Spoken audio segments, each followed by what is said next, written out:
Heartbreaker. What a terrible, terrible night at Stamford Bridge. Chelsea have been Benzema. We just cannot live with him. He is truly brilliant.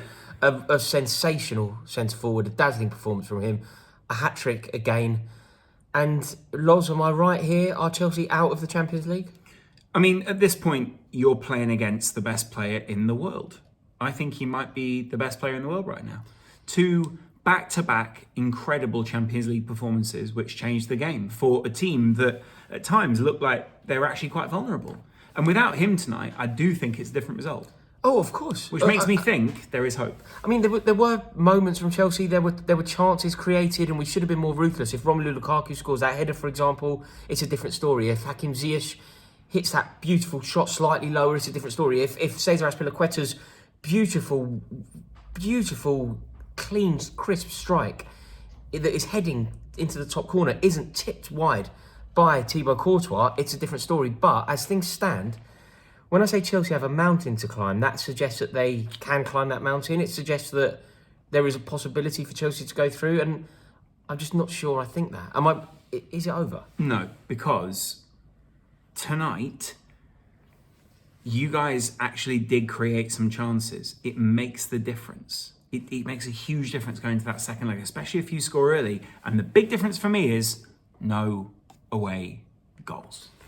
Yes. It makes, honestly, no away goals changes this tie. Because if you score one, that means you need one more. Yes. Even if you score one and they score one, you still need two more. But the problem now, so effectively Chelsea have to go to the Bernabeu and win by 2 clear goals. I just don't think that we have the minerals. I don't think that we have the personality. And when you look at some of the substitutions that Chelsea are making, when you look at some of the personnel that are playing for Chelsea, they aren't good enough. There are so many players in this squad that just aren't good enough. I mean, Ruben Loftus-Cheek shouldn't be playing in the Champions League. He obviously shouldn't be playing in the Champions League. He was at Fulham last year and not always getting in the team. And he's now playing in the Champions League for Chelsea. We're looking to our bench, and who are we going to bring on? Who's going to change the game? We're bringing on Ruben Loftus-Cheek. We're bringing on Romelu Lukaku, a fella that clearly doesn't want to be there, and a fella who has missed the most perfect opportunity that you can ask for. Right. If you are playing against Real Madrid and you manage to find yourself with the freedom of the penalty area, you have to score that opportunity. Yeah.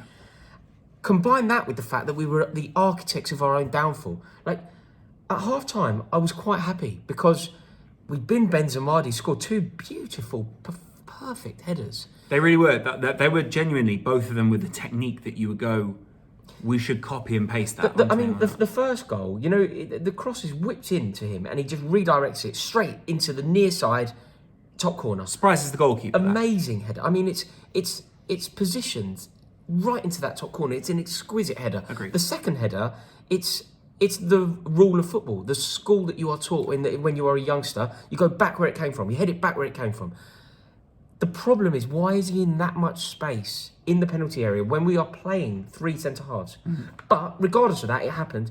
Chelsea then get back into the game. Somehow, miraculously, we get back into the game. But I think that, you say miraculously, I actually think based on the performance, I think Real Madrid are a very misleading team. Because of the way they swagger around, because of the way that they play, there's a lot of times where you could be misled into thinking, this team have got it locked here.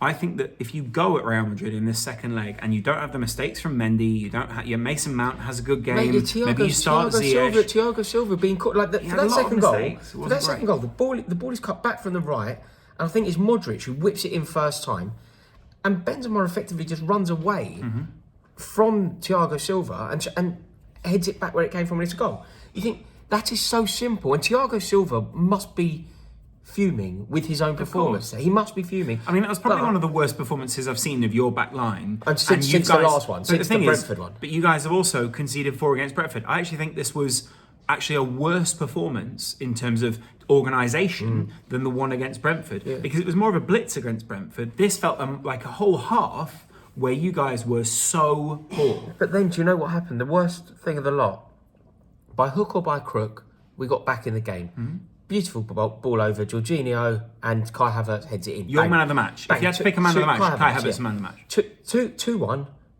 Courtois makes a mistake. Chelsea in the ascendancy. We're in at half-time. We've had our team talk from Thomas Tuchel, who's got to 2 consecutive finals. Game on.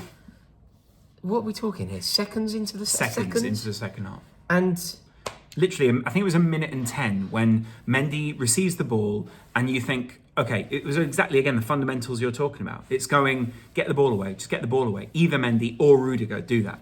Yes, and ultimately they haven't. And that's cost us. And I appreciate that it's difficult. You know, the majesty of Toni Kroos, Luka Modric, Karim Benzema, that clinical. But what I find most annoying is I feel like it was there for us. I don't... That's what I'm saying. And that's what I mean about this second leg. Because there's no away goals in this, you're not playing this stupid maths anymore. You're not going, hey, if we get 3, then we don't need 1 hit. Like, you're genuinely just needing 2 goals. And you know what that does? It doesn't win you the game, it just gets you to extra time.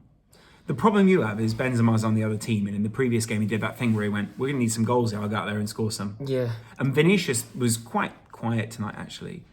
Yeah, but it was the 3, wasn't it? It was Benzema, Kroos, Modric. You just couldn't live with it. Do you think that... Am I being harsh here? Or do you think that I'm right in saying that Ancelotti outwitted Thomas Tuchel? I think in terms of... Well, I mean, Benzema scored a hat-trick. Is that Ancelotti? It's Ancelotti's tactics. Is playing to Benzema and putting crosses in that other strikers... I mean, he seems to be finding space that other strikers just don't seem to find. And I get it, therefore he's had the coaching of Carlo Ancelotti. But this guy's special right now. Yeah. He's in a very unique bracket where I think I've seen Mo Salah for a little while in recent years. We've seen Lewandowski. Benzema now sits in that pocket of ice cold. He is like, at any time you need him, he is the guy you go to. He's got ice in his veins. But he just goes, goals, cool, I'll give them to you. I don't care. I'll kill whoever it is out on the pitch. But actually, I think that they've got a lot of that. You know, just players that you can count on. He's either ice cold or white hot, isn't he? Casemiro's that. Sure, but he's more feelingless. Benzema almost seems to take a pleasure in the fact that you're suffering and he's the guy who's putting you to the sword. It's an almost Jordan-esque sort of look. I just don't really see where we go from here. You know, when we go out there... I mean, I don't know what you're talking about. I think you genuinely have to go out there, attack them, get a goal, get back in the tie, and do it as quick as possible. I know that Tuchel will encourage you to be patient, all these kind of things, but you know what? But this was all set up for us. This was all set up for Chelsea. Well, Ancelotti couldn't travel until today, and Chelsea had already beaten Real Madrid at Stamford Bridge last year, and we had that blip a few days ago that was going to inspire us today. It felt like it was set up for a Chelsea victory. And we've been so let down by so many average players and even our good players not turning up. Like, I love Thiago Silva. I think he's great. But he was totally outplayed today. Totally got it wrong. And I just don't think that we can win this. It feels so flat and so upsetting, but I just don't see how we can win it. I personally feel the opposite. But there are concerns within the media that Tuchel is starting to lose that dressing room, apparently. Oh, I mean, he's the one. I would say to whatever owner takes over at Chelsea, if you are watching this, if Todd Bowley is now tuned into this channel, the front and centre, the only thing that you need to do is make sure that Thomas Tuchel is signed up to that club. Okay, it's heartbreaking. I mean, maybe I'm just speculating. There are people in the media saying that, but at the same time, I think it goes one way or the other here. And Tuchel is so key to you guys getting through this tie.